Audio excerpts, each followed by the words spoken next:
Right now on Morning News Now, swimming into the history books, Team USA's Katie Ledecky grabs a 12th career medal after picking up gold in the 1,500-meter freestyle. She's now tied the record for most medals won by an American female swimmer.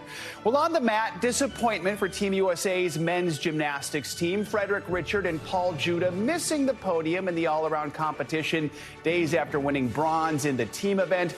Both athletes will join us to talk about an unforgettable week in Paris filled with ups and downs.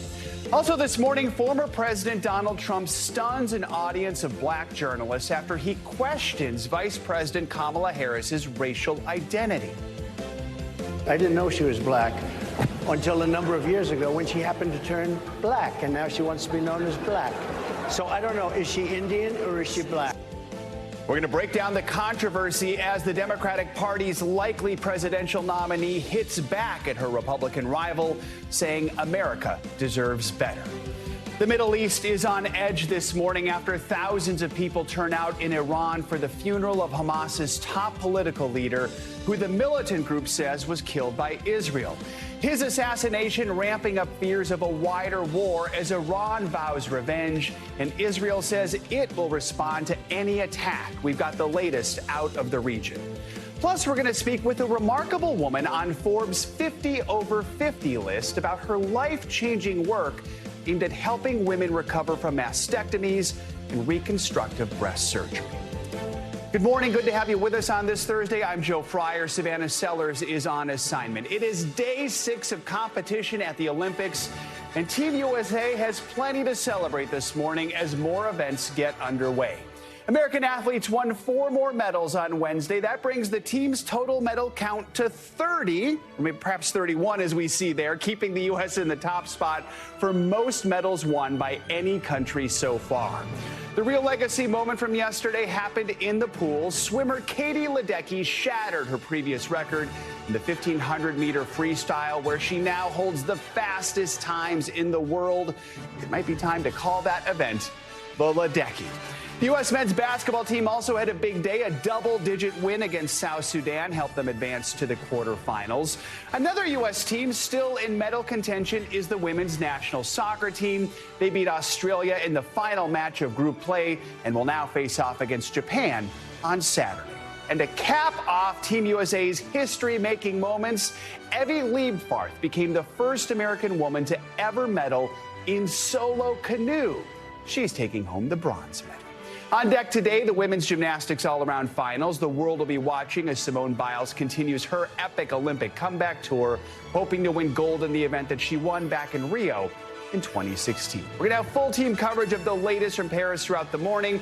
Let's start with NBC News Now anchor Tom Yamas, who spoke with Ledecky after she won gold in the 1,500 freestyle, a win that cements her place in U.S. Olympic history. 25 meters left for Ledecky to make more history. Katie Ledecky sitting on top of the Olympic world. And the greatest swimming machine we've ever seen rolls on to another gold here in Paris. The superstar swimmer now tied for the most medals held by any American female Olympian with 12, blowing past her competition in the 1,500-meter freestyle, a race she has absolutely dominated for years to bring home the gold and set a new Olympic record. Look and listen to this arena. They are going wild for one of the greatest ever, Katie Ledecky. She came to Paris chasing history. Tonight, no one can catch her. So take me back to the pool. You hit the wall, see you celebrating, see you come out, you just jump up in the air. Talk to me about that moment. Why was this one so special? I just wanted to swim a time that I would be really happy with, and that was. And, you know, it's never easy to win a gold medal, so I don't take it for granted, and I'm just trying to take it day by day. And she's not done yet. Ledecky will have 2 more chances to leave Paris as the most decorated female Olympian in U.S. history. What more can America expect from you at these Paris Games? I'm going to give my best effort each race and represent Team USA to the best of my ability and hopefully bring home some more hardware. Tori Husk is coming to the wall. And a surprise silver for U.S. swimmer Tori Husk in the 100-meter free, her 3rd medal of the game so far. I really trusted in my race plan and my coach and what he was telling me. So I knew it was possible, but it's still so excited to be on the podium again. And I think that the competition really brought out the best in me. I saw you hug your parents. I know swimming is a family sport in the sense that your parents are there. They drop you off. They're there for all the practices. What's it been like to share these medals with your family? It's been so nice, especially after Tokyo when they couldn't come because of COVID. It's so nice to get to share these moments with them. It makes it so much more special. Edwards left alone, splash. Veterans LeBron James and Kevin Durant leading an all-star men's basketball squad to a smooth victory over South Sudan. Now heading into the knockout round as the team goes for its 5th straight gold medal. Too bad. But it was a tough day for the men's gymnastics team after a monumental bronze finish in the team final. Both Fred Richard and Paul Judah fell short in the individual all-around. And a disappointing Olympics continues for tennis star Coco Gauff, who was knocked out of the doubles tournament after losing in the 3rd round of singles competition. And on the men's side, Rafael Nadal's Olympics and possibly his career coming to an end as Nadal Alcaraz fell to the Americans. She does have a great run going. Oh, went for the front flip. We have not seen that in competition here in Paris. In women's BMX Freestyle, a heartbreaking moment for 5-time world champion Hania Roberts, who crashed but triumphed for her teammate. And Paris Benegas has jumped into 2nd place with a 90.70. Paris Benegas coming out of the gate with a strong performance to secure silver. In the triathlon, pollution nearly led to the swimming portion being called off. But today, organizers felt it was safe enough to jump in. Athletes say the toughest part was the current. Here's Kelly Chang, one of the great players in the world, and she puts it away. American beach volleyball duo Kelly Chang and Sarah Hughes winning a hard-fought match against France as they strive for gold. Snoop Dogg is in the house. Cheered on by their biggest fan, none other than rapper Snoop Dogg. Our thanks to Tom Yamas for sharing some of Wednesday's historic Olympic highlights. Speaking of historic, or perhaps more appropriately iconic, let's bring in NBC sports reporter Jimmy Roberts, who's also a host on NBC's Golf Channel. Jimmy, good morning. Thank you so much for joining me. I know Paris marks the 20th Olympic Games you've covered, which is an incredible milestone. You remain one of my favorite storytellers at the Games. I'm curious, what's been your favorite moment so far? What are you looking forward to most now, too? You know, Joe, every day I wake up and it's a gift. It's such a surprise. I think about all the surprises which always make up the best stories in the Games. I keep on going back to 2 in particular, not here, but many years ago. In Sydney, Eric Moussambani, and many people may not remember that name, but he was known colloquially as Eric the Eel, a guy who could barely swim, was in the pool by himself, and got such a rousing and memorable round of applause from the Australians who love swimming. And the other one was Rulon Gardner, and that too was in Sydney, and he beat Alexander Karelin, who was absolutely, literally unbeatable at that point, and here came this farm boy to beat him. Stuff like that always happens. You know, it's great to see the Simone Biles and the U.S. men's basketball team, and my favorite moment, honestly, so far, to answer your question, I have a way of taking a long time to answer a question. I think is the way the U.S. rugby team, the women's team, the way that bronze medal game ended the other day, just at the buzzer. First time that, you know, the U.S. women had ever won a medal in rugby at the Games. I thought it was fantastic. It's always the moments that you don't see coming that make the Olympics. You know, Paris obviously is very different from Tokyo. The crowds are back in full force. I wonder if there's a sense the game themselves have been reinvigorated because people are looking to reconnect. I mean, what's your sense? What's the mood like there? Well, it feels like old times right now, and it seems like Tokyo and, you know, that the Olympics that we have had to kind of endure, I would say, during the pandemic, it just seems like a million years ago. I mean, Paris is such an amazing city. It's joyous. It's no different, I think, than it is any other time that I've been here. It's true to character, and I think that this is just such a perfect location for a Games. It's special. I mean, there are some great places when you think about where the Olympics have been and where they're going, but I think it's perfectly in character for Paris to host these Games, considering what our most recent history was. How is it that you prepare for the games and think this is going to be the perfect Jimmy Roberts story? This is what I need to cover. You know, it's my dirty little secret, and we'll just keep it between us and we won't tell anybody. But I don't prepare. I just wake up every day and I'm hopeful that some kind of story will present itself. You know, and there are so many here. There was a medalist yesterday who won bronze, a woman in the backstroke. She won it 32 years after her father had won the very same medal in the very same event for men. Things like that just kind of strike me, and those stories are all over the games. And as I said before, you know, it's easy to pay attention to Simone Biles. She's amazing. And by the way, at 27 years old, you know, she's kind of not only the greatest of all time, but she's the oldest woman to win an Olympic gold medal in 60 years. I mean, that's just remarkable. But those stories are right there for everybody to consume. Katie Ledecky, we were talking about this last night. Katie Ledecky hasn't lost the 1,500 meters, any 1,500-meter race, in 14 years. That means she hasn't lost since the Obama administration, the first Obama administration. So stuff like that is just, it's just wonderful. And for me, that's what sports are all about. Sure, it's the numbers. Katie Ledecky's got the 20 fastest times of all time in that event. But it's the human story. There used to be a line on the old program, ABC's Wide World of Sports, which was how I broke into the industry as a production assistant working on that show.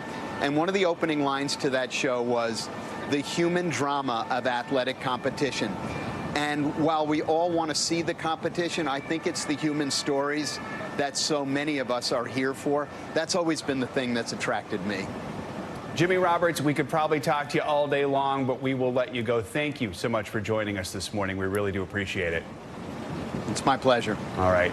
And you can catch today's Olympic events, including the women's gymnastics all-around finals featuring Simone Biles on NBC and streaming on Peacock. Turning to politics now, Vice President Kamala Harris is responding to controversial comments made by former President Trump about her racial identity, saying the American people deserve better.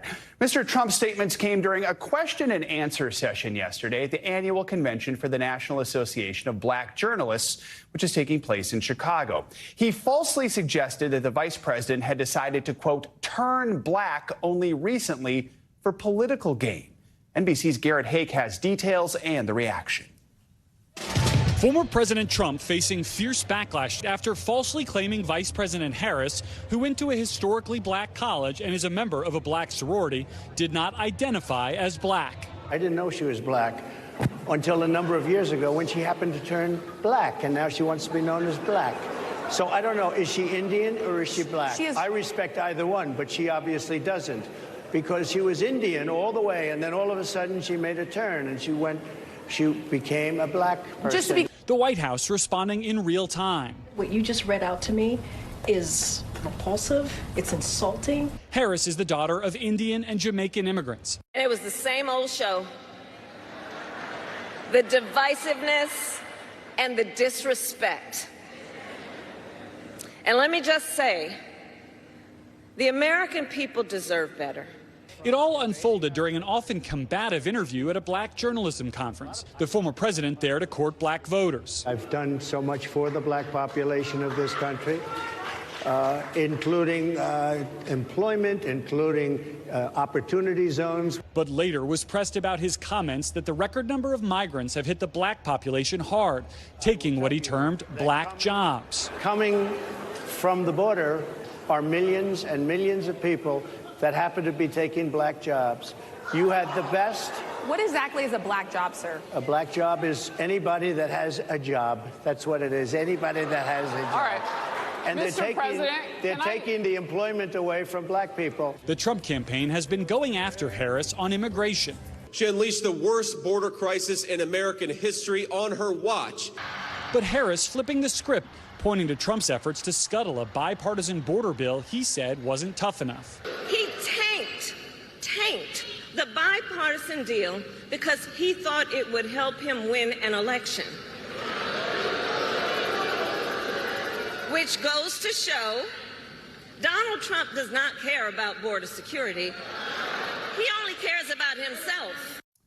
And that was Garrett Hake reporting. The former president went on to blast the questions at the event, calling them rude and nasty. We should note many journalists are applauding the moderator, specifically ABC's Rachel Scott, for their questions and follow-ups. For more on this, let's bring in NBC News campaign embed, Nnamdi Igwanwu. Nnamdi, good to have you with us. So you were there. Let's talk first. Hours after the former president's controversial remarks at the convention, he held his first campaign rally in Pennsylvania since last month's assassination attempt. He continued to criticize the vice president. Let's listen to a snippet of that, and we'll talk on the other side. No matter how much Kamala Harris tries to change her image, she cannot change this fact. She is the most extreme liberal candidate in the history of our country by far. She's an extreme radical left lunatic. All right, so let's rewind a little bit. You were there at the NABJ convention in Chicago. In the room, what was the mood like during the panel? What were maybe some of the things that we could hear but we couldn't necessarily see? Yeah, Joe, I have to tell you, just coming into that room ahead of Trump's remarks even, there was high anxiety over exactly what he was going to say. You know, members of the organization were very, very split about him being invited to attend this conference in the first place. So people were sort of walking on eggshells to see whether or not he would come and sort of tamp himself down or be the typical brash Donald Trump that we're used to. And it was very clear immediately when he hit the stage that he was going to be the Donald Trump that we're used to. You know, I think for as far as the reception of the crowd, when he came out, there was no applause. You know, when he started immediately attacking ABC's Rachel Scott as being hostile and asking rude questions, there were gasps in the room. There were boos at several points, including when he referenced Vice President Harris's race, suggesting that she sort of has only turned black in recent years. So as he was sort of getting combative, the audience was very much so showing their displeasure with some of his remarks. You know, I remember at a certain point, there was a gentleman in the back when he started suggesting that immigrants were coming in and taking black jobs, who attempted to stand up and yell a question, but was sort of eventually drowned out. You know, the audience was making it known exactly how they felt about Trump's comments in real time. And you can actually hear it in some of the audio clips you've been playing, just the several gasps, moments of exasperation, people just sort of stunned at what they were hearing. That continued throughout the event, which ultimately was cut short and ended with Donald Trump kind of walking off the stage to some boos. Nnamdi, you mentioned there was a lot of debate about whether this should even happen in the first place. In the end, what was the feeling? Did people who attended it feel like, yeah, this was in the end a good thing for the organization to do? I have to be honest with you. I think a lot of the critics of this move probably felt validated by the time the event ended. You know, before Trump started speaking, he was already on Truth Social attacking Kamala Harris for not attending. And that was a concern, that he was merely using this opportunity to score political points and you know, have another opportunity to blast his opponents. So I think in the end of it, a lot of people, there's some who say, hey, at least some of these members got to see Donald Trump in person for the first time, something that, you know, some journalists are able to do often, but others in that room never had. But for the most part, I think a lot of people ultimately felt like this did more harm to the organization than good, although the organizers will tell you this is a long precedent. It's, you know, they've invited candidates of both parties in the past. But of course, Donald Trump is not like most other candidates from the past. As we heard in Garrett's piece setting this up, Vice President Harris responded directly to his remarks during a campaign stop last night in Houston. What else is she saying about this controversy? Yeah, you know, the vice president, she responded, but in a way that is sort of allows her to keep her positioning as being a more positive alternative to Donald Trump. She often talks about wanting to take America to a future where diversity is embraced, and, you know, she is representative of her coalition of voters, which come, of course, from voters of all stripes, all colors, all backgrounds. So she did hit on this remarks during her event yesterday, sort of suggesting that Donald Trump is a leader who responds with hostility and anger, and she, of course, isn't. Take a listen to what she had to say.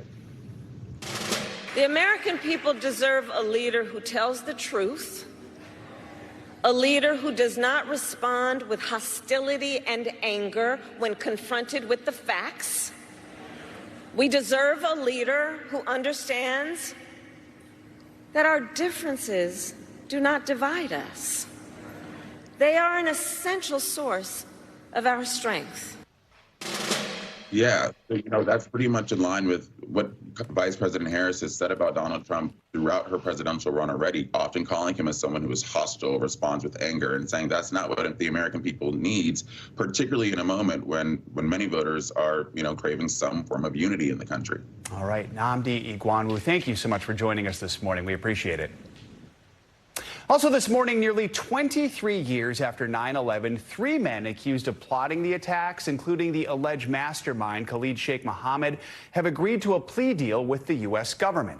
Officials say the men are scheduled to appear at a hearing at the military prison at Guantanamo Bay, Cuba, next week. As of now, details of the plea agreement remain unclear, but the defendants are expected to plead guilty to lesser charges that could spare them the death penalty. The Defense Department said that the 3 suspects were initially charged back in 2008 with war crimes and murder for their alleged roles in the attack that claimed nearly 3,000 lives. The men are not likely to be sentenced for several months. In the Middle East, hundreds gathered in Tehran today for the funeral of top Hamas leader Ismail Hania. Hamas and Iran are accusing Israel of assassinating Hania, but Israeli officials have not yet commented on the attack. Hania was a top political leader and one of the key Hamas negotiators for a potential ceasefire deal in Gaza. Now global leaders are concerned that any deal might be out of reach. NBC News international correspondent Matt Bradley is live in Beirut with the latest. Matt, good morning. So what more can you tell us about the service today, and what are Iranian officials saying about the possibility of retaliation? Well, Joe, yeah, it's actually more than one service. We're seeing one here in Beirut for that Hezbollah leader who was killed just 2 days ago. So what we're seeing now in the Middle East, twin assassinations, twin funerals 2 days later, a very destabilizing matrix of different forces that are protesting against the Israelis, who they accuse of committing both. The Israelis have only copped to one, the one here in Beirut of that Hezbollah leader. But that one in Iran, that is, a Hamas leader, one who is much wanted by the Israelis. And so now we're starting to see all of these Iran-backed groups, be it Hezbollah here in Lebanon, Hamas in the Gaza Strip, the Houthis in Yemen, they're all coalescing even more than they were before around fighting the Israelis. So when I say these Iran-backed groups, this is the so-called axis of resistance that have, for the first time since those October 7th attacks, been acting in concert. And now, really for the first time, the Israelis seem to be attacking them in concert as well. The real worry here is that all of these fingers of the Iranian regime spread throughout the entire region are going to close into a fist, and that is going to create a major problem, not just for the Israelis, but also for the Americans, their allies. Matt, we know that ceasefire negotiations are at a standstill right now. What's the U.S. saying about all this? Well, it sounds as though they are pessimistic, and it was only a couple of days ago that they said that the idea of an all-out war in the Middle East was not inevitable, that it was unlikely. 2 days later, wow, things have really changed. And there was only a week ago that they said that there was some optimism around this deal. But, Joe, I got to tell you, these assassinations, they're not necessarily the ones that are going to be undermining these negotiations in any real way, because these negotiations were already very much undermined. They didn't need the help of the Israelis to assassinate these leaders. It has been 10 months of negotiating. The only last one, successful one, was all the way back in November. And we've been hearing, again, bursts of optimism time and time again that have been taken down by the reality of the situation, which is that both of these sides, Hamas and Israel, cannot come to agreement on the one main issue, which is the timeline for the Israeli full withdrawal from the Gaza Strip. So, yes, these assassinations have definitely frustrated those negotiations, but we have to remember here that those negotiations didn't need any help from the Israelis with these assassinations in order to be moribund, as they have been for months. All right, Matt Bradley. Matt, thank you so much.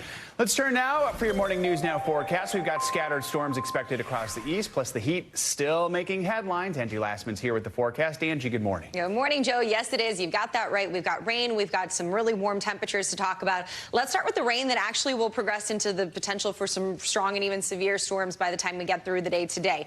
Though a lot of us are still waking up to some wet weather, we've got most of that batch of rain focused across parts of Illinois, but we've seen it across a good chunk of this area here over the morning hours hours, so still might run into some wet roads if you get out and about in places like Kansas City or St. Louis. Cedar Rapids even was dealing with rain earlier, and you can see that stretches up into portions of the upper Midwest, too. Minneapolis dry right now, but some showers are in the vicinity. This is going to continue to move to the east as the day goes on, and as we get those temperatures ramping up, we'll see plenty of instability, plenty of warmth for some of those thunderstorms to kind of spark a stronger or more impactful effects, I should say. 29 million people at risk of this here. The main thing we're going to be concerned about, the wind gusts. Kind of like yesterday, we've got the potential to see wind gusts over 60 miles per hour. It's not quite as strong as what we were looking at yesterday, but still the hail, maybe an isolated tornado on the table. Take note of those major cities that are included in this. St. Louis, Indianapolis, Evansville, all have the potential to see that. This is from a system that's on the move over the next couple of days. So today, it's the severe risk. It's also the heavy rain that we'll track. But tomorrow, we'll kind of keep the scattered showers and thunderstorms in the picture for a good area of the east. That's the mid-Atlantic up into the northeast, even parts of the Midwest and the Great Lakes still dealing with some of that. And we'll see some gusty winds and some heavy rain possible. Today, that heavy rain that I mentioned, it's going to be impressive from Madison, Chicago, Indianapolis, Cincinnati, stretching down into parts of Kentucky, too. So heads up, we could see some flash flooding concern. I think ranges anywhere from 1 inch to 2 inches, but some higher amounts will be possible, too. So be mindful of that. Also, we've still got all those wildfires happening out west, and the smoke is continuing to be on the move and causing problems specifically with air quality. We've got the unhealthy groups dealing with that across a good area of the country, Joe, but notice Denver is dealing with it, the unhealthy conditions for smoke and ozone, so something for folks to note there. Sure, that impacts so many people. All right, Angie, thank you so much. Appreciate it.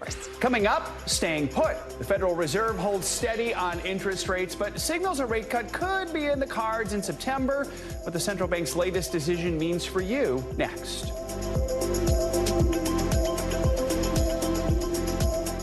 Welcome back. Despite signs of a slowing economy and lower inflation, the Federal Reserve says interest rates will stay right where they are for now. The benchmark rate continues to hover around 5.5% since the Fed stopped its incremental hikes 1 year ago to curb inflation. But the Fed did leave the door open for a rate cut in the not too distant future, pointing to data that shows a softening jobs market. Investopedia editor-in-chief Caleb Silver is here to explain all of it. So no surprise, I think when we spoke yesterday, you said, what, a 3% chance that they would have cut interest rates yesterday. Right. So explain to us what Powell had to say and why they're doing what they're doing right now. We listened very closely to the words the Fed uses in these statements because they change from meeting to meeting. And what really changed is, but back in June, they were talking about somewhat elevated aspects of inflation. They were just talking about modest progress now on inflation. So the Fed is acknowledging that inflation has come down, and it has. The last personal consumption expenditures index 2.5%. But the Fed has two jobs, really. It's inflation, keep that cool around 2.5%. And the labor market. And the Fed and Powell acknowledge that the labor market is softening. We're going to get a big jobs report tomorrow for the month of July. We're going to expect about 175,000 jobs added. But watch the unemployment rate. That's at 4.1% now. As that creeps higher, the Fed starts to get worried about maybe some job losses, and then they might have to trigger a rate cut sooner. Yeah, I mean, the hiring rate has slowed to a level we haven't seen, since 2014? Should we be worried about that? What does that say? No, we've done so much aggressive hiring in the last few years because of demand coming back after the pandemic that companies may have overstaffed, and wages went up. And the Fed watches this, too. Wage inflation is a part of inflation. As wages go up, companies have to pay employees more. They charge the customer more, so they pass it on to us. So they want to keep those things in check. Wage inflation needs to cool. Hiring needs to cool. We want a normalization of the economy. What we're getting there, and the Fed Chair Jay Powell saying yesterday, we're getting there in September, could be a time where it feels like the right time to cut a quarter point. We should remind folks when interest rates went up, it wasn't all at once. It was little by little, month over month. That's how it's going to work the other way, too. So talk about the fact that I guess people won't maybe see a dramatic difference right away. What will be the impact? Yeah, we're not going down to 2%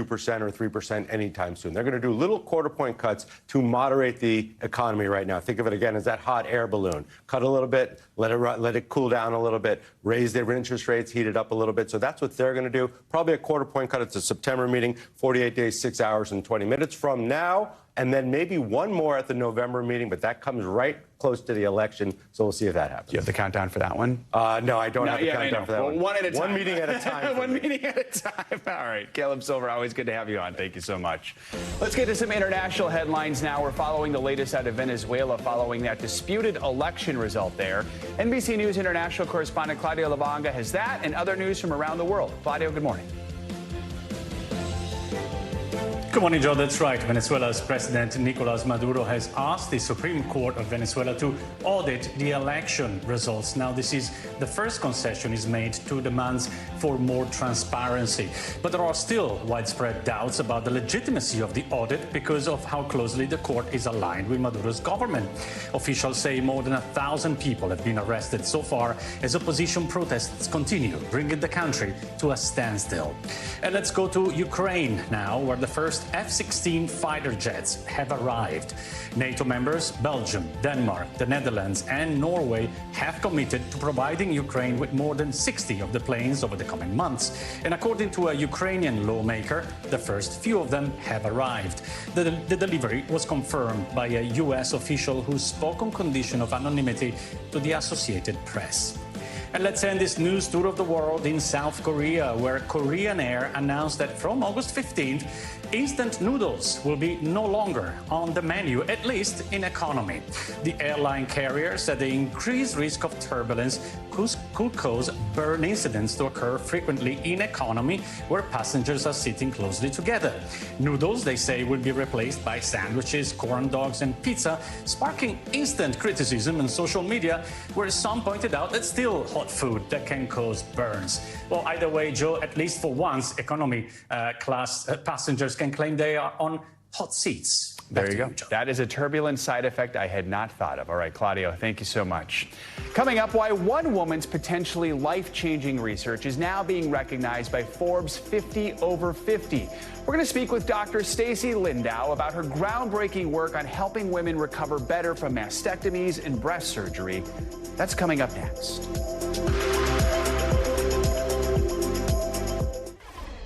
Welcome back. Forbes is just out with its third annual 50 over 50 list this morning. It highlights the achievements of women over the age of 50 who are changing the world. From groundbreaking innovation to life-changing research, these women prove some of our best years are still ahead of us. And we have one of the women featured on the list with us this morning. Dr. Stacy Lindau is spearheading cutting-edge work that can help women better recover from mastectomies and reconstructive breast surgery. Doctor, good to have you with us. I mean, you recently received a nearly $4 million grant from the National Institutes of Health to begin clinical trials for what's called the Bionic Breast Project. Tell us about this project and how it helps women who've had a mastectomy. Good morning. Thank you so much for your interest in this. The Bionic Breast Project, which is supported by the National Cancer Institute, aims to restore sensation to women's breasts after mastectomy. Many women, 50 to 75% in some studies, lose all or most sensation in their breasts. And although we do a really beautiful job of reconstructing the appearance of the breast, there's been much less attention to restoring the function of the breast, the sensation being a critical function for hugging, for safety, so a person doesn't get a burn or an injury, for example, and also, of course, for sexual function. Let's take a look at the big picture here. You said this project addresses a gap in women's quality of life after breast cancer treatment. Talk more about what women are experiencing when and then after they undergo this kind of treatment. Are they always fully aware of some of the possible consequences before opting for this surgery? So in the United States alone, as many as 100,000 women have one or both breasts removed every year to treat or prevent breast cancer. And worldwide, there are millions of women who've had this procedure. Many women liken a mastectomy to an amputation, like the loss of a limb. And like I said, while we're restoring the appearance of the breast, one of my patients said they look great in a sweater, but they're dead to me. We're restoring the appearance, which is important for women and for people who love women, but the function is also critically important. Women oftentimes, they're focused on their cancer treatment. They want to get rid of the cancer as quickly as possible. The surgeon may very well say, we have to remove the nerves and you're not going to have sensation. It's possible, it's hard to even hear those words before the surgery. But many, many women say after surgery, they really mourn the loss of sensation. They can't feel a hug. They can't feel the sexual pleasure that comes with breast stimulation during sex. And it can be very distressing to know that a partner is enjoying their breasts sexually, but they themselves can't feel them. This is a problem called disembodiment. And then, of course, breasts are important for balance, for knowing where a person is in space, and loss of sensation interferes with those functions as well. So our hope is to restore these functions of the breast with the Bionic Breast Project. I know you do this work to help other people, but for you personally, what does it mean to be included on this Forbes list? Oh, it's tremendous. Science is can be a slow process. It's fun and it's stimulating, but it can be slow. This recognition, first and foremost, says to these millions of women worldwide, we see you, we hear you. Forbes recognizes this problem of loss of sensation and breast function after mastectomy to be a problem worthy of solving and worthy of attention. So I'm so grateful for that. It also says to my team, I'm the only one who's over 50 on my team. So I get this recognition, but it says to them that the hard work, the long nights and weekends to solve this problem for women is worthwhile. And lastly, for younger women, recognizing that life keeps happening after 50, that adults, that grown-ups in our society have great ideas and are contributing good to the world is important, because what we're seeing is a lot of bad behavior by grown-ups that gets spotlighted, and young people need to see that grown-ups are doing good for the world, and they need to feel inspired and hopeful about their future for solving big problems. Let's highlight the good behavior. Dr. Stacey Lindau, thank you for everything you do, and thank you for joining us this morning. I'm so grateful. Thank you for your work, too. Coming up, well, it wasn't quite what maybe they hoped for in the all-around competition. Members of USA men's gymnastics team are having the ride of a lifetime in Paris. We are going to speak with Frederick, Richard, and Paul Judah after the break. Hey, they're bringing home the bronze in the team event. That conversation coming up next.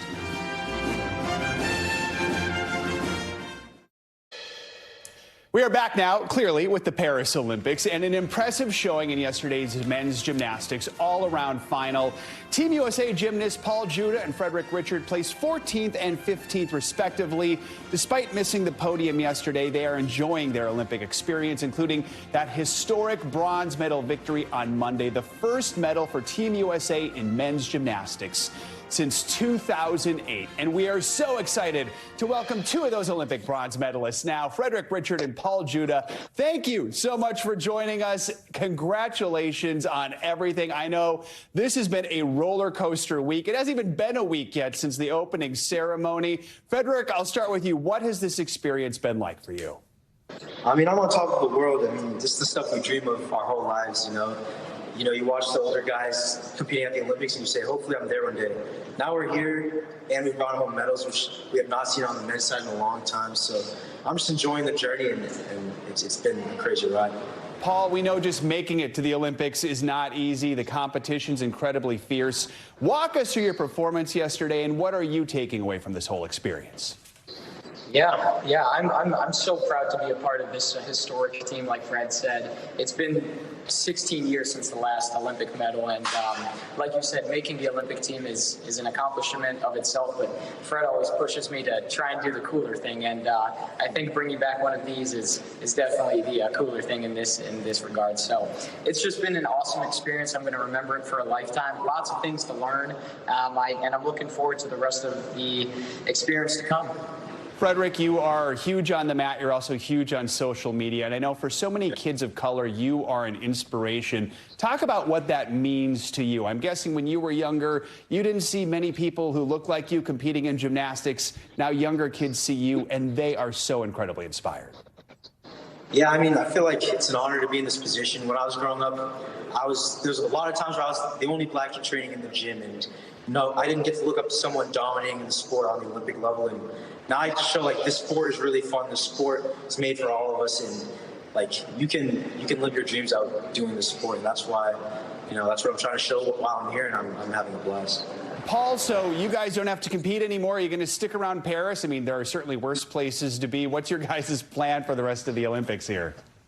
Yeah, I think the number one thing I want to do is cheer on my teammate Steven in the horse final. That's number one. He's got a great opportunity to medal if he just does his job, and we're really looking forward to that. Really looking forward to the women's all-around competition tonight, and I'd be lying if I said I'm not trying to go watch some USA golf. I'd love to see them perform well, and really looking for the next couple of days. I have to ask you. Go ahead, Fred. Go ahead. Yeah, I was going to say, after I'm seeing all of those events, of course, there's a couple of people I'm definitely looking forward to watching that I'm pretty close with, like Noah Lyles on the track side. He's definitely going to dominate. I'll be going to some of the boxing competitions. And then I definitely want to just train with some other athletes here and learn some different things from different sports. Oh, see, always learning. I love that. Talk about, you mentioned the pommel horse. That's the one competition the men have left. Steven Nedorozic, who I think has captivated so many people over the last week with his specialty. I mean, talk about how cool it is to witness his story and the fact that he still has one more event left. Yeah, I would say I could never imagine going up last after having 17 routines behind you, and that's the only routine that you're competing, and you're sitting around all day waiting around to go on your event, and you kind of know if I hit my routine, I guarantee Team USA a medal. The weight of the world was on his shoulders, but we just tried our best to alleviate that stress, tried to give him the ability to know that he's not the only one up there. He's got all of USA behind him, all of his teammates and his brothers support him to be in that moment. And to watch him go out and crush it, I mean, I'm so proud to see him going viral. He deserves it. A pommel specialist is something that many people might have thought was a unique addition to our team, but I'm so glad to see that it worked. I'm so glad to see that he succeeded in that role, and really looking forward to his performance again, like I said, in the pommel horse final. All right, Frederick, this is the most unfair question that we ask anyone, especially with so much time left in Paris, but does this make you guys think already about LA having the Olympics in the United States? I mean, is that something that's on your mind? 100%. I mean, at this last competition, the crowd was chanting USA throughout the whole competition. But I know it's going to be nothing compared to when we're in LA. It's going to be the event, and I think it's going to be talked about for years after. And I'm looking forward to representing Team USA with these boys and doing something crazy then. Paul, are you thinking about that too? I'm going to take the advice of one of my best friends that's here from Michigan, representing Syria, Lace Najjar, and he says, you don't got to make a 4-year decision right now. So I'm taking it one day at a time. I'm finishing up one more year at Michigan, finishing up my master's program in accounting, and then Fred and I have one more job to do in Ann Arbor, and that's bring home the national championship trophy for the University of Michigan. So that's priority number one, and getting home safely. You don't have to answer the question about LA, but you will be coming back to America soon. Chicago area, Boston area. What's it going to be like when you come back? How are you going to celebrate? I mean, so I heard they're like throwing a parade in Stoughton, where I'm from. That's going to be crazy to see. But I just want to relax, clear the schedule, hang out with the old friends, and just enjoy being home. Yeah, I'm really looking forward to seeing my coaches, my Buffalo Grove coaches. Those were my kind of role models, my father figures in my life when I was growing up, and it's going to be really awesome. They're texting me, and I have both of my parents here, so I know usually I'd go to Chicago to go see my dad, but I'm really excited to go home and see my two coaches, Leo and Yevgeny, and my Caleb, and my best friends from home too, like Fred said. Frederick, did you ever think you'd have a parade in your honor? No, I did not. And it's funny seeing all the teachers sending videos wishing me luck, because I still remember like all those classes where I'm like sitting there bored and like I'm thinking like, I just can't wait to go to the gym. But I have to get my homework done right now and still do the hard work. And now the teachers are saying it was worth keeping your mind on gymnastics a little bit, Absolutely, they were right. Well, enjoy the parade. No homework needed. Frederick, Richard, Paul, Judah, you have done us all proud. We are so thankful for you joining us this morning and everything you guys have given us over this last week. Thank you so much. Go America, go Team USA. Yeah, Team USA. Let's bring home another one. Let's go. Sounds good. All right. Coming up, we have more Olympics coverage with a history-making victory for Katie Ledecky. She's continuing her swimming winning streak, picking up another gold in Paris. More on that record-equaling achievement and a whole lot more next. You're watching Morning News Now. We're back now with even more highlights from yet another day of medal magic for Team USA in Paris. Perhaps the most jaw-dropping performance yesterday came from none other than U.S. swimming legend Katie Ledecky. She struck gold, winning the women's 1,500-meter freestyle final, finishing more than 10 seconds ahead of the silver medalists. That's no fluke. Ledecky has not lost this race in more than 14 years, and she now holds the 20 fastest times in the world for this event. NBC's Jay Gray is in Paris with the latest from the Summer Games. Jay, good morning. Not only did Ledecky set an Olympic record during this race, she tied the record for most Olympic gold medals by a woman in U.S. history. Is there any word other than dominant to describe Katie Ledecky? No, the best. I mean, she is incredible. They call her a swimming machine. She did show some emotion last night, usually focused in it. She slapped the water. She was very excited with the win. But let's talk a little bit about it. You said she broke the Olympic record that she had set in Tokyo 4 years ago. So she's 4 years older, and she's 5 seconds faster in this event. That is amazing to think about, just the dedication, the training involved here. And she thanked her crew in Florida. A lot of times she is training with men that are pushing her, she says, to be better, and she thanked all of them last night. The closest competitor, you said it, 10 seconds behind in swimming. That's a lifetime. She got to the wall, touched up, and had time to just kind of look around and survey everything before the next competitor came in. It was neat to see that. 8 golds, 12 overall. The only Americans with more medals at the Olympics are, of course, Michael Phelps and Mark Spitz. And for those of you that are a bit younger, look it up on the phone. Mark Spitz was quite a swimmer. He was very impressive. That's a good way to put it. All right. When I came into work this morning, the Team USA medal count was at 30. Then at the top of the hour, we saw the number had increased already to 31. You blink, and the number goes up for Team USA. But let's talk about who else we saw on the podium yesterday. Yeah, and look, it's really girl power that's keeping Team USA on top of the medal count here. 4 Americans making it to the podium yesterday, all women. Tori Husk in the pool again.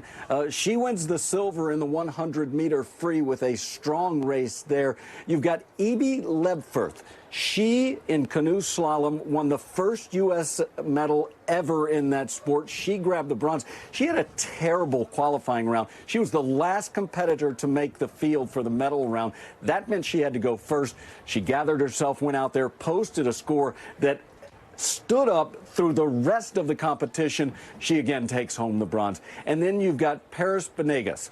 She wins the bronze in BMX Freestyle, and she was on fire. She had a terrific run. Said she came into this not knowing what to expect and not really thinking about a medal or all of that, that she just wanted to have her best run, and she did it at the most important time, Joe. All these sports that we never get to watch, now suddenly we are overcome with all these cool sports. Jay, I got to ask, what are you watching for today? That's right. Look, I'll give a little bit of it away by, Joe, what I'm wearing. This is Team USA Archery. This is their jersey that they wear in the field of play. You can see USA on the back. And I want to show you this. This is the bow that the archers use. This is an amazing piece of equipment here. 3 fingers on the string and pull it back. It's about 48 pounds of pressure here, so it's pretty tight. Archery is a sport where there's no electronics. There's no fanciness to this sport. You dial things in with the sight. It's all about eyesight, hand-eye coordination, controlling your breathing, keeping things steady and still. Balance important as well.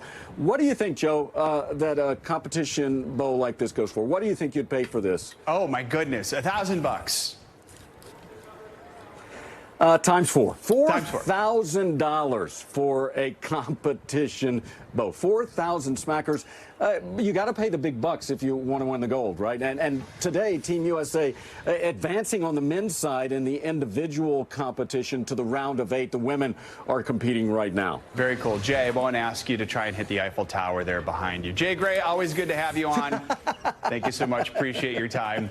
We're going to end this hour on the River Seine, where NBC News correspondent Sam Brock spent the day with an American family living the Parisian life. From markets to bookstores, it's an insider's guide on how to truly be a local. Visitors here have always flocked to Paris's most storied sites, the Eiffel Tower, the Louvre, the Champs-Élysées. But we wanted to map out something a little more off the beaten path. So we found an American family that spends half their time in the U.S., half their time in Paris to show us some of the local treasures. For the readers, Twee, Mitch, and Ariel, that starts with their house, which just happens to be a boat. Life in Paris started on the water, so it's a bit like coming back to the origins of Paris. Sitting on the River Seine in a city of infinite possibility. I've lived in Paris so many years over my lifetime, and I still discover little streets, new little shops, and it's an eternal discovery in Paris. Recently, that discovery included a front row seat to the opening ceremony. But for this family from Connecticut, there's so much more than meets the eye in the City of Light. We love checking out bookstores. There's so many gorgeous bookstores in Paris, and this happens to be open on a Sunday. Let's take advantage and check it out. Love it. So this is it. This is my favorite bookstore. It's called L'Écume des Pages. It's in the heart of Saint-Germain. We enter a literary sanctuary. So there has to be a section here for historical fiction. Yes, but there's also a section for littérature française. Around the corner, Twee explains why this particular nook reflects the city's joie de vivre. I come here just to see the latest books on photography, on design, on art, on fashion. To me, it's a little microcosm of the culture of Paris. Merci beaucoup. Bonne journée à vous. Merci.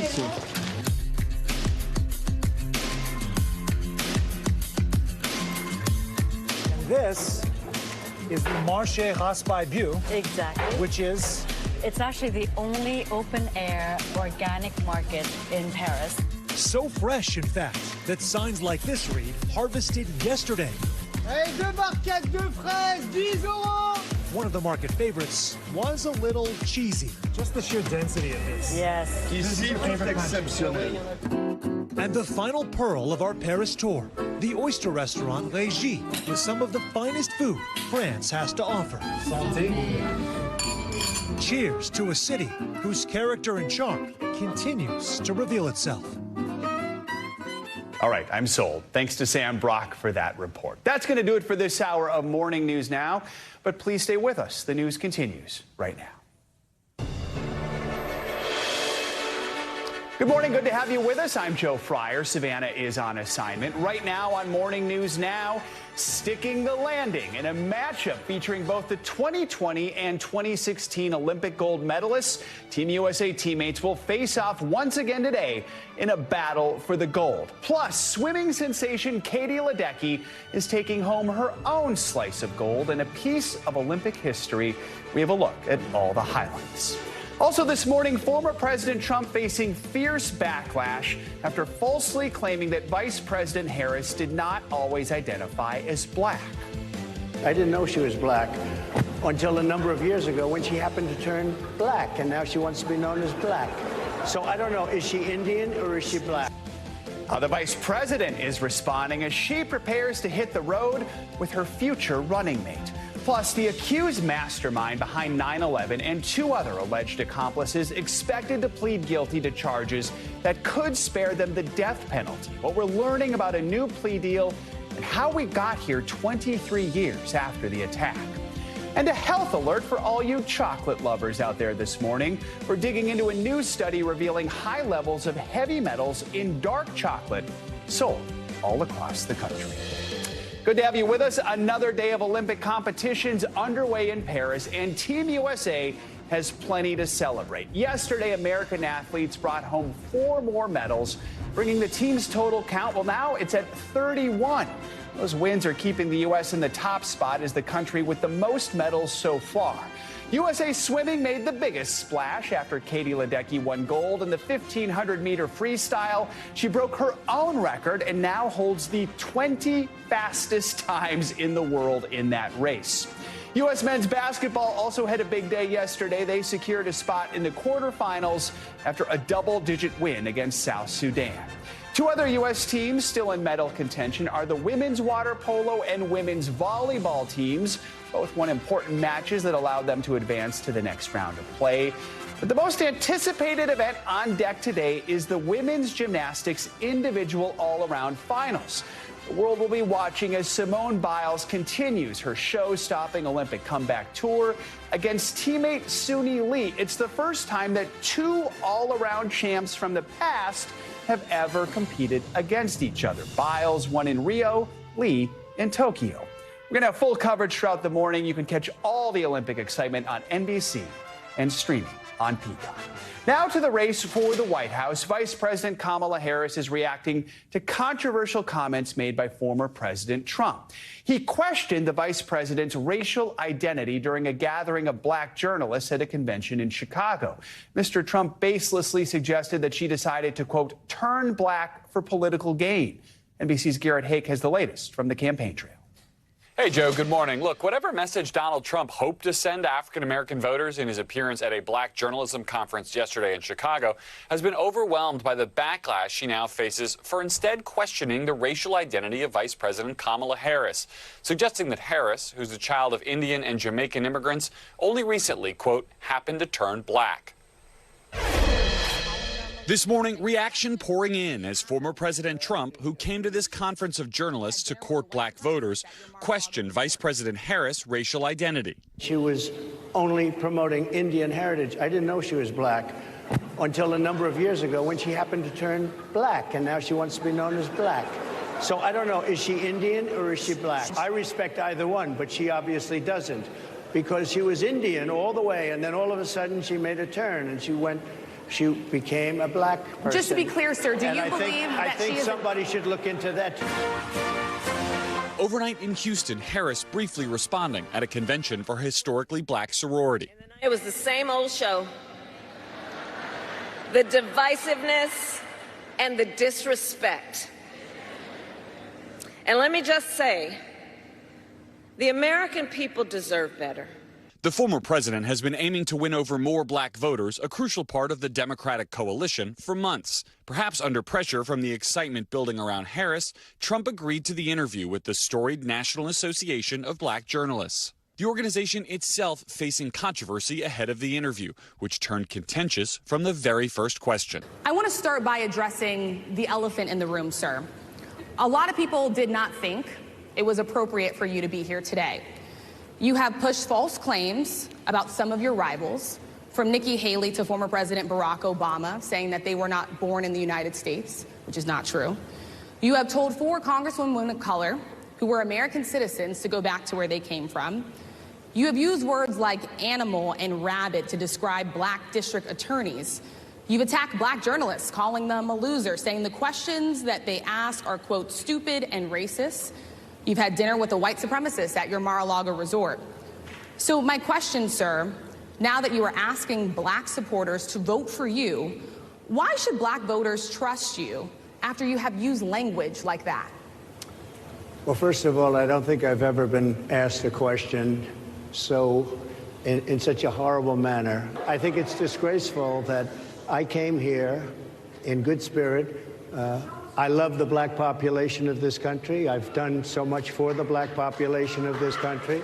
The former president still making his case. I have been the best president for the black population since Abraham Lincoln.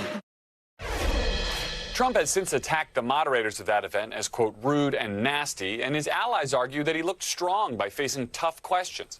But his controversial answers have left even many other Republicans frustrated as the party continues to struggle to recalibrate to face Harris, not Joe Biden, in November. Joe? All right, Garrett, thank you so much. In Washington this morning, Pentagon officials say they've reached a plea deal with 3 men accused of plotting the September 11th attacks. The group of men, including the alleged mastermind of the tragedy, are expected to plead guilty to lesser charges that could spare them the death penalty. NBC News Chief Foreign Affairs Correspondent Andrea Mitchell joins us with the details. This is a major development. It comes almost 2 decades after the attacks on the World Trade Center and the Pentagon. Pentagon officials say that the mastermind, Khalid Sheikh Mohammed, and 2 other top al-Qaeda operatives will plead guilty to charges as early as next week at the U.S. naval base in Guantanamo Bay, Cuba. It comes 16 years after they were first charged in the worst terror attack in U.S. history. Today, the self-confessed mastermind of the 9/11 attacks and 2 accomplices are expected to enter a plea deal with the U.S. military.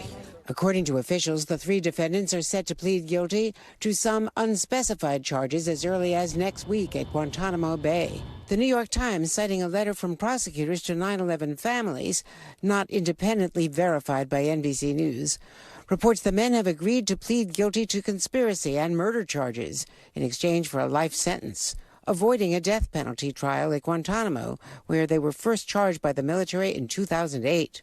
Once the number 3 man in al-Qaeda, Khalid Sheikh Mohammed, known as KSM, was captured by U.S. forces in Pakistan in 2003. 4 years later, he testified he was responsible for the 9/11 operation from A to Z, as well as the first attack on the World Trade Center in 1993. According to a 2014 Senate Intelligence Committee report, the CIA waterboarded Mohammed 183 times, a now outlawed technique widely considered torture. Also entering the plea agreement, KSM's accomplice, Mustafa Ahmed al-Hazawi. The FBI says he was the main money man, sending credit cards and tens of thousands of dollars to the hijackers. The 3rd defendant, Walid bin Attash, was a former bodyguard for Osama bin Laden and is suspected by the FBI of planning the attack on the USS Cole in 2000 that killed 17 American sailors. Ashley Bisman was just 16 when she lost her father, Jeff Goldflam, on 9/11. She says the expected plea deal does not seem like justice. The saying with 9/11 is never forget, and unfortunately, the victims were forgotten today. House Speaker Mike Johnson is denouncing the plea deal as a slap in the face to 9/11 families. All right, Andrea, thank you. This morning, hundreds gathered in the Iranian capital of Tehran for the funeral service of top Hamas leader Ismail Hania. Iran and Hamas have accused Israel of assassinating Hania, but so far Israeli officials have not commented on the attack. Now, global leaders worry that a potential ceasefire deal in Gaza might be out of reach. NBC News international correspondent Raf Sanchez has the latest from Tel Aviv. Hey there, Israeli forces are on high alert today after simultaneous threats from Iran, Hamas, and Hezbollah. Those come after the killing of 2 high-profile militants, one in Lebanon, the other in Iran.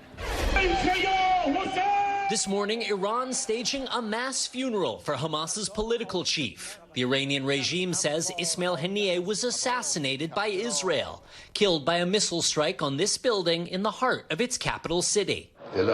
Prayers led by Iran's supreme leader, who met Hania hours before his death. Calls of mourning mixing with cries for revenge against Israel and death to America.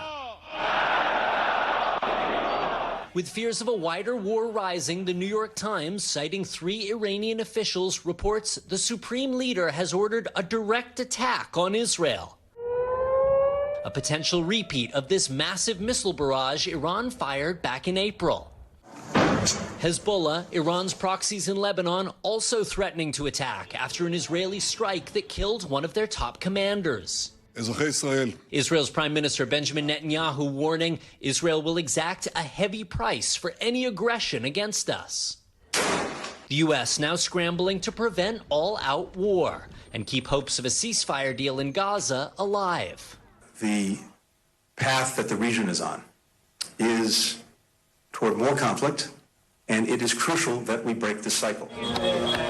In Gaza, Palestinian journalists saying a painful goodbye to 2 of their own, saying this Al Jazeera crew was killed when Israeli forces bombed their car while they were covering the attack on Hania. Now, Israel's military did not respond to our request for comment about the killing of those 2 journalists. They are saying today they are now confident they took out Hamas's military chief in a strike in Gaza 2 weeks ago, a strike that also killed dozens of civilians. The IDF says that terror chief was hiding in a civilian area.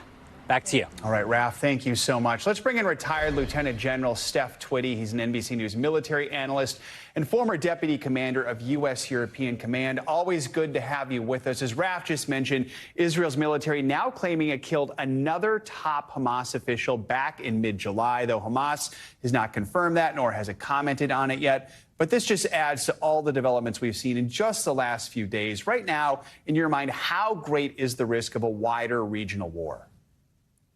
Well, the risk, and by the way, good to be with you, Joe. the risk is extremely high. And when you put all these together, when you take a look at the Gaza Strip, the person that the Israelis killed was Mohammed Deif. He was a significant leader in Gaza. He was the leader of the military ground forces that the Israelis have been attacking. He came to power in 2002. He was the mastermind of the October 7 attacks. Significant. And so Hamas will want to retaliate for that particular death. When we go to Hezbollah and take a look at Faoud Secure, another senior leader in Hezbollah, mastermind of the 1983 Beirut attack on U.S. Marine forces, and of course, mastermind of the soccer field attack that occurred last Saturday. Pretty significant commander. And then Hania, who was killed on Iranian soil in Tehran. Pretty significant there. So when you put all these together, you see the region simmering at this point, and what we can't afford to do is have it boil over. And if retaliation occurs, that spells ingredients for boiling over. The worry is that there will be retaliation. What might that look like? Yeah, I think what you're going to find is it's going to be measured and calculated by Iran. Iran does not want war with Israel, and I think they would have a losing proposition if they attempt to go to war with Israel. And I think Hezbollah will participate this time because, again, I go back to the leader that was killed there. And I think you'll see something akin to what happened in April, where they are attacked with missiles and drones, primarily on Tel Aviv. I don't see them going to West Jerusalem, where the Israelis have claimed seat of power. I do see them hitting mostly the populated areas there around Tel Aviv. Lieutenant General Steph Twitty, always appreciate your analysis. Thank you for joining us this morning. Okay, thank you, Joe. Let's get to your morning news now weather forecast with meteorologist Angie Lassman. Angie's here with it's August. I keep forgetting it's August. Joe, the August outlook, right? I don't know how that happened. In my brain, it's still April or something. I don't know, but you're right. It's August, and it sure is feeling like that out there. Look at these heat alerts that we have up right now. Nearing 140 million people. We've got Dallas, we've got Memphis, Atlanta, stretching up the East Coast. Along the I-95 corridor, we're included. We see parts of the Northwest, parts of the Southwest. We've got a whole lot of heat to talk about over the next couple of days. So let's start with today, where really focused across parts of the Southeast and the Midwest and even the Northeast, we've got temperatures at least into the 90s, some spots into the triple digits, but the humidity is going to make all the difference. It's going to feel really warm out there, much like it did in a lot of these spots yesterday, but it'll feel oppressive for some folks. Nashville expected to feel like 107 later this afternoon. Peak heating in Raleigh will give us a feels like temperature of 105, even warmer in Charleston with an actual temperature of 97, but feeling like 110. So whatever you can do to beat the heat across this region, you're going to want to do today.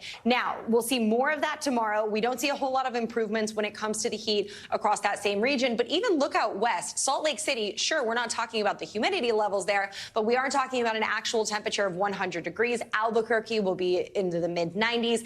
Wichita, 99 degrees. Dallas will feel like 107. We roll into the weekend. Again, not much of a change. We're going to see that summer sizzle continuing. 90s for Kansas City, starting in the low 90s on Saturday, but you get back to work on Monday, a high of 98 degrees. We've got 100 plus from Saturday through Monday in Dallas. Even Washington, D.C. kind of hangs out into the 90s and will deal with plenty of moisture. So that humidity level will be elevated too. So the feels like temperature is even warmer than that. Here's a look, though, at those Midwest storms we've been tracking all morning long. They've left us with some wet spots and some thunderstorms to contend with for that early morning drive. And we've got more of that in the forecast here as the day goes on. And unfortunately, it'll last likely into the evening hours, too. 29 million people will be at risk for those stronger storms, mainly looking for wind to be the biggest impact. We've also got all those wildfires out west. This is causing some problems when it comes to air quality, specifically concerned about Denver, the Denver area. We've seen some fires happening yesterday there. That means that the smoke mixed with the ozone, of course, that happens when we have really warm temperatures. That's leaving us with some really concerning air pollution conditions for folks there. Looking ahead to the weekend, there's your Friday. The record highs across parts of the Northwest, hot and humid for the middle of the country, and those showers and thunderstorms, not just Friday for the East Coast, but Saturday too. And there's not much change, honestly, Joe, as we get into the weekend. The extreme heat, the really warm temperatures for the middle of the country, and you guessed it, that continues for Sunday. I think one nice note, not quite as much rain across the East Coast by Sunday, but still the 100-plus temperatures, they're not going anywhere anytime soon. So I don't know, find a pool, some air conditioning, if you live a mini fan. Right, and if you're on the East Coast, I'm making a list of TV shows I need to catch up on this weekend. I've got plenty I can recommend. All right, sounds good. Let's list them off right now. Presumed Innocent. Just watched it. Okay, Presumed Innocent. There you go. I'm adding that to the list. All right, Angie Lassman, thank you so much. We have a lot more to get to this morning. We're going to keep the climate news going. A new warning over melting ice in the Arctic, the impact that climate experts say it could have all around the world.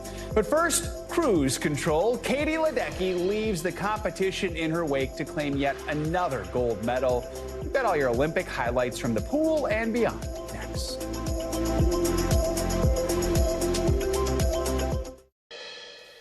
Welcome back this morning. Team USA is celebrating another gold medal in Paris after a historic win by Katie Ledecky. Not only did she set an Olympic record in the 1500 meter freestyle event, she is the first female swimmer to win gold medals in 4 different Olympic Games. And in her next race, she's going to look to become the most decorated U.S. woman in Olympic history. Here's what she told NBC News Now anchor Tom Yamas after the race. I'm going to give my best effort each race and represent Team USA to the best of my ability and hopefully bring home some more hardware.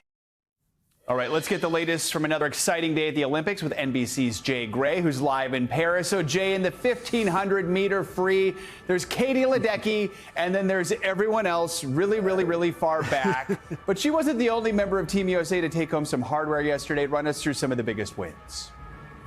No, Joe, yeah, she is amazing. And it was all about the girls yesterday. 4 American women making it to the podium and keeping Team USA on top when it comes to the medal count here. More about that in just a bit. Tori Husk with the silver in the 100-meter free. She is quite the swimmer and finishes in second place, touching the wall second there. So a good medal for Team USA. You've got Evie Liebfirth, canoe slalom. It's a sport we've never won a medal in. That's changed. She won the bronze, and she had a tough qualifier. It was tough for her to get going early. She qualified last, so she had to go first in the medal round, but posted a near flawless run there and ended up with the bronze. It held as everyone else tried to kick her off the podium there. Paris Benegas, bronze in BMX freestyle. What an amazing sport, right? I mean, you talked about it earlier, Joe. There's so many sports that we don't get to see a lot of, and this BMX freestyle is one of them. All of the half pipes and all of the tricks and twists that they do. She won bronze for Team USA, so a big win there. Yeah, I'm going to get a BMX bike now and ride it around New York. All right, let's talk about a South Korean athlete who's gone viral at the Olympics. Air pistol shooter, speaking of sports we don't usually watch, air pistol shooter Kim Ye-ji. She's drawing comparisons to James Bond or perhaps a character out of The Matrix. Oh, my goodness. Tell us about her and what's making her so viral right now. She's a superhero. It's amazing to see her, Joe, dressed all in black. She's very stealth, very slick. She's got the high-tech shooting glasses on that make her look even more like some type of movie character. They help avoid blur. They also increase visual focus. There's blinders on those glasses, mechanical iris. She's got this real determined gait. She's just walking through very slow, walking and very laser focused, a steely demeanor, but she tops it all off with a little pink elephant that her daughter gave her that she wears during the competition. It has been so fun to watch her and to see how she's exploded onto the scene here at the Olympics. And she's a medalist. She won the silver in the 10-meter. It's really cool. I love that. Congrats to her, and I can't wait to see folks wearing those glasses all around town here. All right, so you mentioned the medal count, and there is a little bit of like controversy or confusion. So we look at our medal count, we see America atop the leaderboard with 31 medals right now, but there are some leaderboards that would not put America at the top because they're looking at something else, right? Yeah, no, you're absolutely right. And this controversy's kind of been around the Olympics for the last few games. Team USA on top in total medals, but a lot of people go by the number of golds you win, including at times the IOC. And so they would say right now that China's in first place at these Olympics, or at the top of the leaderboard with 11 gold medals, followed by the home country, France, with 8.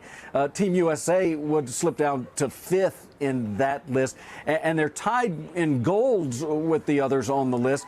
And after the golds, you go to silvers, and if you're tied in silvers, you go to bronze, right? So that's how a lot of countries will list the medal count. 31 for Team USA is fantastic coming out early in these games. The home country, France, is second in this with 26 as far as total medals.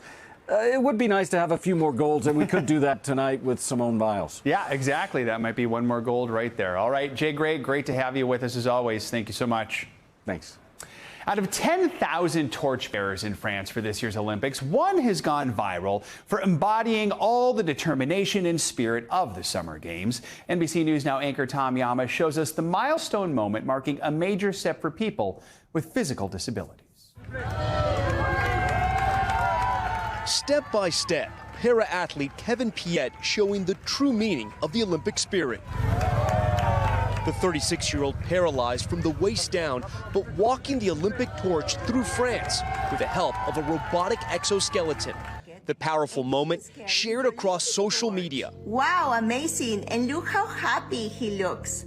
His family and friends right there to cheer him on. It's a perfect day. It's really amazing. I don't know, the day is so beautiful. It's the first time the exoskeleton is in the street. An accident leaving Kevin a paraplegic 11 years ago. Now he's an exoskeleton tester for Wondercraft and a torchbearer for the 2024 Olympics. One of the engineers, Maureen Petiot, proud to see Kevin and the device at work.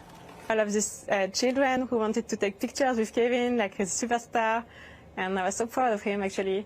So it was a very nice moment. Petiot telling us the device can open new doors for those with physical disabilities, including access to anywhere with stairs. For Kevin, the chance to do things most people take for granted. It's a perfect feeling, and I'm very happy to stand up now. And it's a new vision. It's a vision to a high level, and it's for me, it's amazing sensation.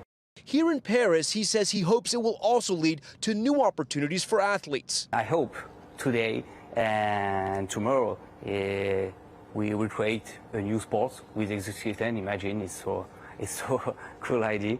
And yes, the message is tomorrow we have a possibility to walking again in the street. The company plans to release the device by early 2026. And on that journey too, Kevin is happy to carry the torch. Coming up, we're talking heavy metal, but this won't be music to your ears. A new study found potentially toxic metals inside dark chocolate sold all around the country. We're sitting down with an expert to discuss what you need to know and how harmful they could actually be. Next.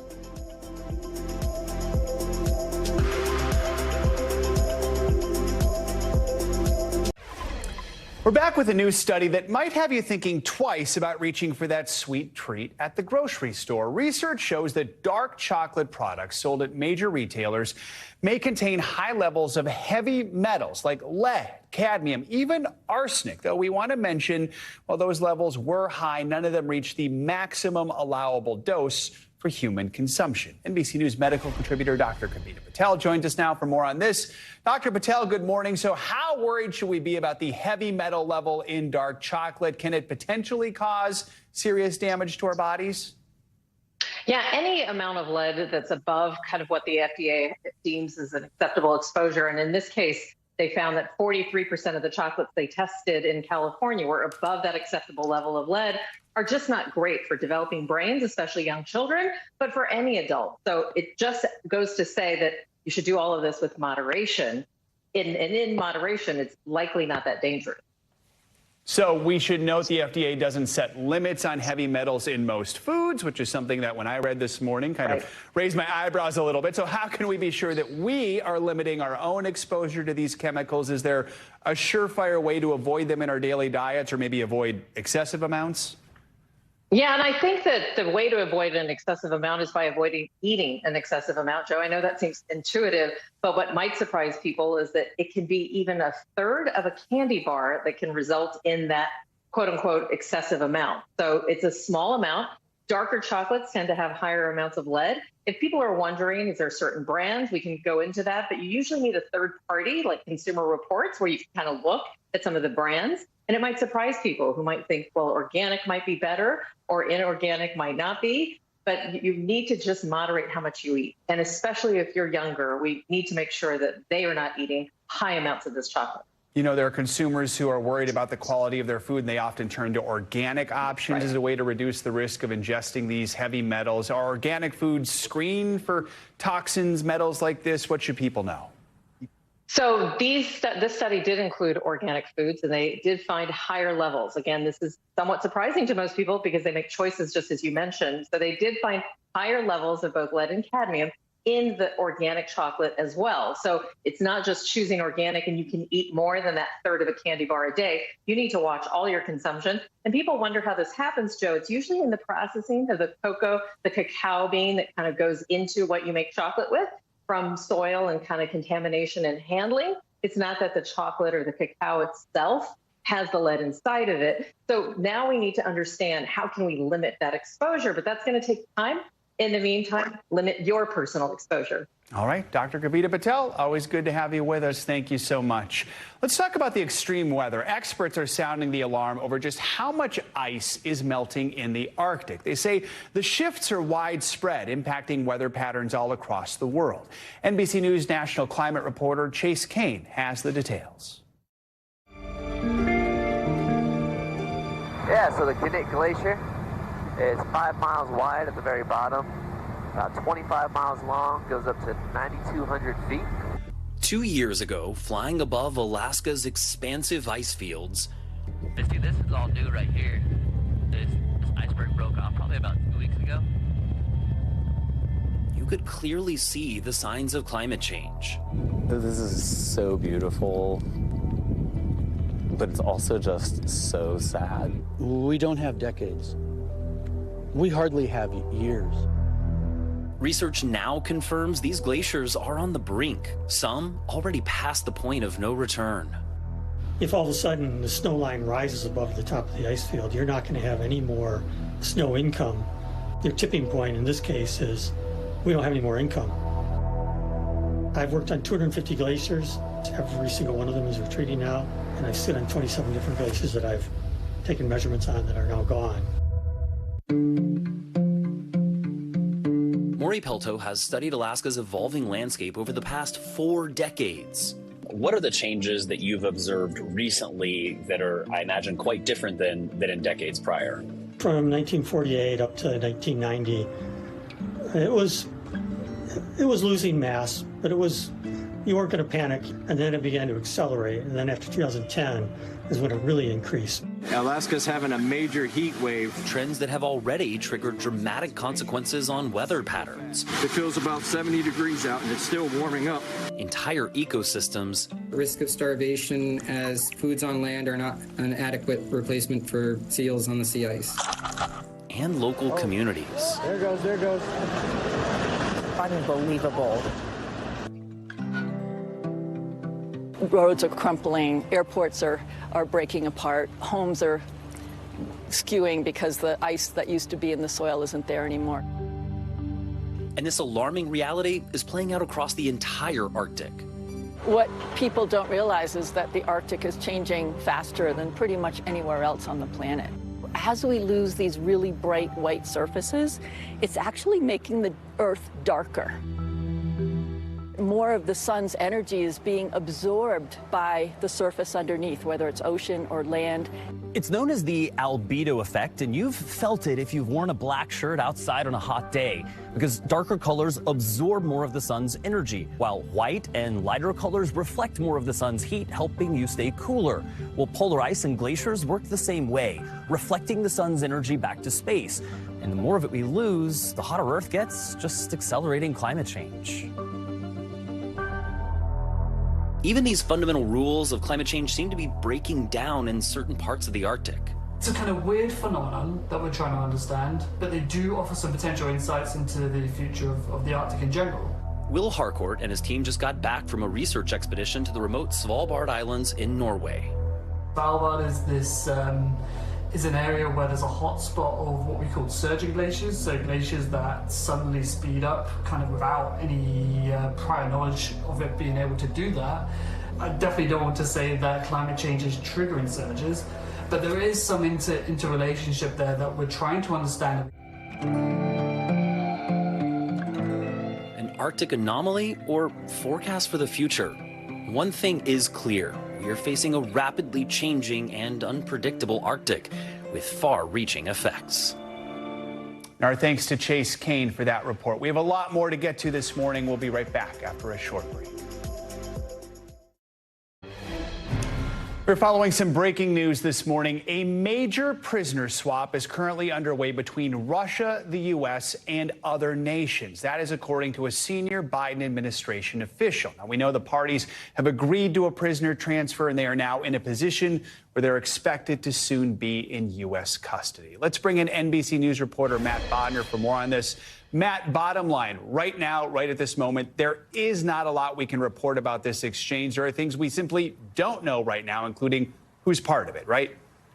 That's correct. There's really a lot of questions, a lot of very key details that we're still waiting to hear, specifically where this is taking place and who is actually involved. What we do know is, of course, there are a large number of Russians in U.S. custody, a lot of them being sort of mid-tier cyber criminals, convicted Russian spies, a lot of people of that nature. But, of course, there are very prominent U.S. citizens currently in Russian detention, that being, of course, the Wall Street Journal reporter Evan Gershkovich, Paul Whelan, another U.S. citizen who has been wrongfully detained in Russia for much, much longer than Gershkovich has, since December 2018, in fact. And there are a few other names, cases, very prominent ones that we've been covering here at NBC for quite some time now. But we just don't have the information yet, the confirmation yet of who is involved in this trade. We are, of course, seeing many signs, some from the Russian side, that this is a very large trade. For example, we've been seeing Russian special government flights taking off from Moscow and flying in several directions all day. Some of these planes previously used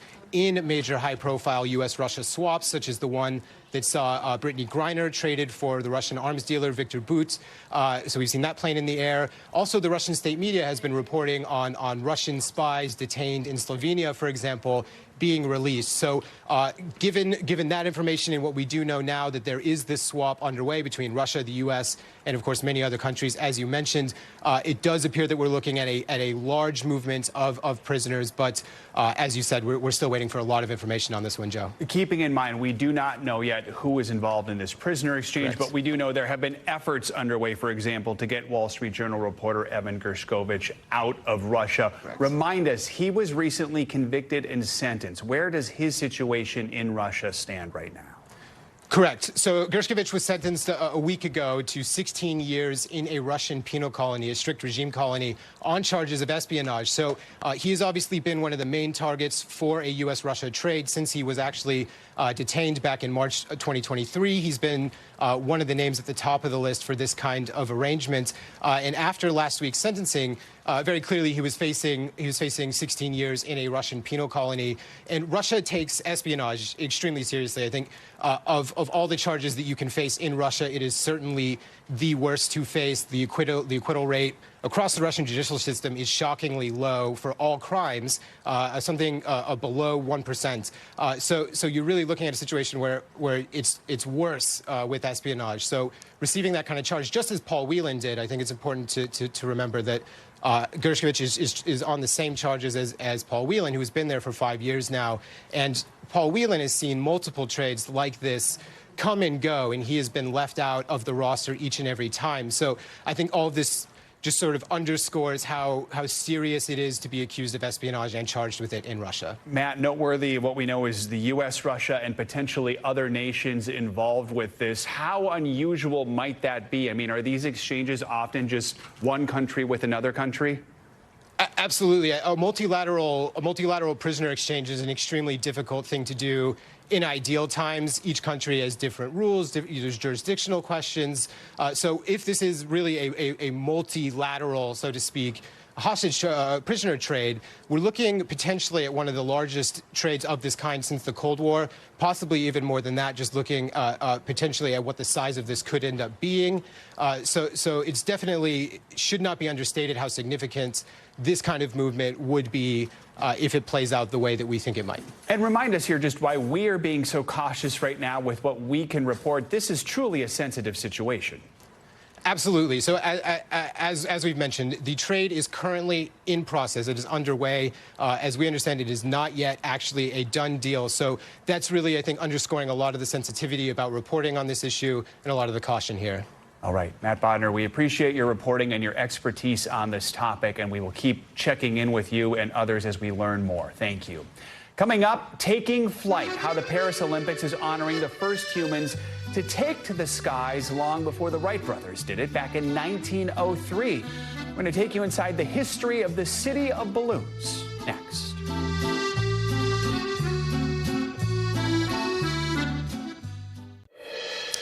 Welcome back. Paris is often referred to as the city of light or the city of love, but not a lot of people are aware of its history as the city of balloons. NBC News Now anchor Gadi Schwartz got a bird's eye view of the French capital to explain its storied ties to balloons and why one was even prominently featured in last week's stunning opening ceremony.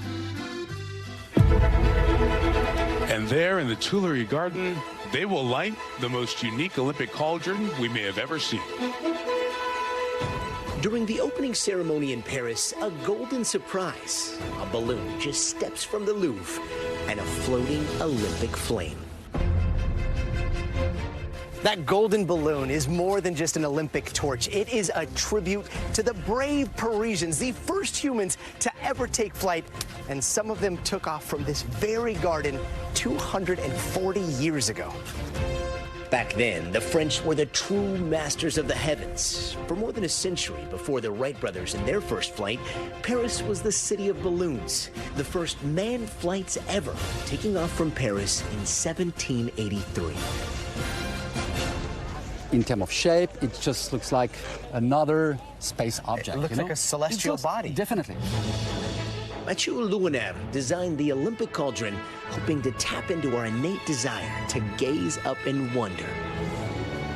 Every single night when the sun goes down, the Olympic sun goes up. And while this balloon will stay on the ground during the day for crowds to appreciate up close, just a few miles away. Welcome to the Balloon of Paris. Another balloon will give you the kind of experience Parisians have had for hundreds of years.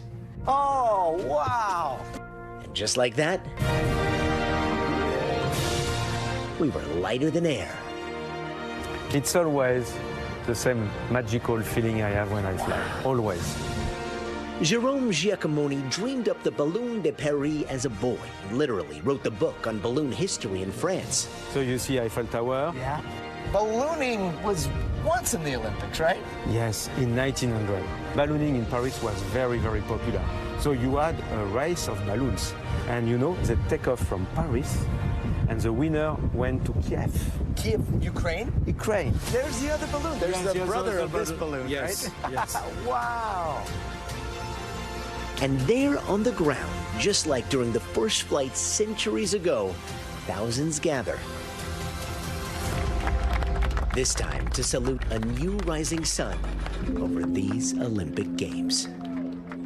How stunning is that? Our thanks to Gadi Schwartz for that report. Thanks for watching. Stay updated about breaking news and top stories on the NBC News app or follow us on social media.